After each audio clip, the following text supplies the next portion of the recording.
छगन भुजबळ यांच्या उपस्थितीमध्ये एक महत्त्वाची बैठक पार पडणार आहे। लक्ष्मण हाकेंसह अनेक ओबीसी नेते या बैठकीसाठी उपस्थित झालेले आहेत। ओबीसी नेत्यांच्या बैठकीला सुरुवात होणार आहे। अतिशय महत्त्वाची बातमी आपण पाहतोय, एकीकडे आंदोलन सुरू आहे तर आंदोलनाच्याच पार्श्वभूमीवर तिकडे छगन भुजबळ यांच्या उपस्थितीमध्ये ओबीसीच्या महत्त्वाच्या नेत्यांची बैठक पार पडतीये।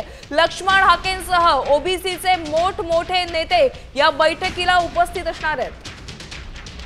या संदर्भात अधिकचे अपडेट जाणून घेऊयात आमचे प्रतिनिधी रुपाली बडवे यांच्याकडून। रुपाली, छगन भुजबळ यांच्या उपस्थितीमध्ये ओबीसी नेत्यांची बैठक सुरू होणार आहे, काय अपडेट्स आहेत?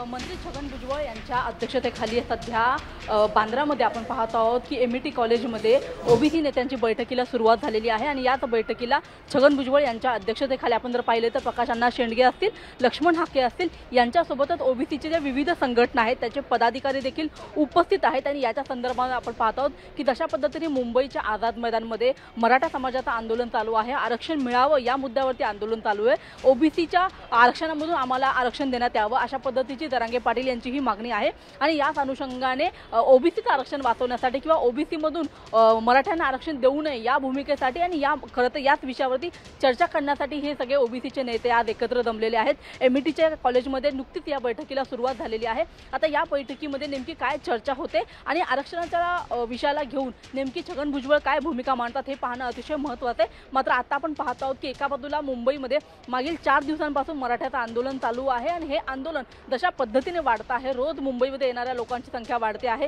या संदर्भामध्ये काहीच वेळापूर्वी न्यायालयात देखील याची सुनावणी खरं तर पार पडत होती आणि याच अनुषंगाने ही बैठक अतिशय महत्त्वाची मानली जात आहे। कोर्टामध्ये झालेला संपूर्ण युक्तिवाद आणि मनोज जरांगे पाटील हे वारंवार आपली मांडत असलेली भूमिका या दोन्ही मुद्द्यावरती खरं तर आजच्या या बैठकीमध्ये चर्चा खरं तर होणार आहे। आणि यावरती आता जे ओबीसीचं आरक्षण आहे ते कसं कायमस्वरूपी टिकलं पाहिजे या अनुषंगाने मराठा नेते जी भूमिका मांडत आहेत त्याच अनुषंगाने सध्या ओबीसीचे सगळे नेते आता एकत्र येत आहेत आणि आपली भूमिका खरं तर आजच्या या बैठकीमध्ये ठरली जाणार आहे। आणि ही बैठक संपल्यानंतर नेमकी त्यांची भूमिका कशी असणार आहे, मराठ्यांचं जे आरक्षण आहे ते त्यांना मिळावे मात्र आमच्या आरक्षणातून न देता आणि आता या बैठकीत नेमकं काय ठरतं हे पाहणं देखील महत्त्वाचं असेल। रुपाली, वेळोवेळी तुमच्याकडून या बैठकीसंदर्भातले सगळे ताजे अपडेट घेणार आहोत। तुर्तास धन्यवाद। आता isakal.com आहे देशातील नंबर 1 ची मराठी न्यूज वेबसाईट।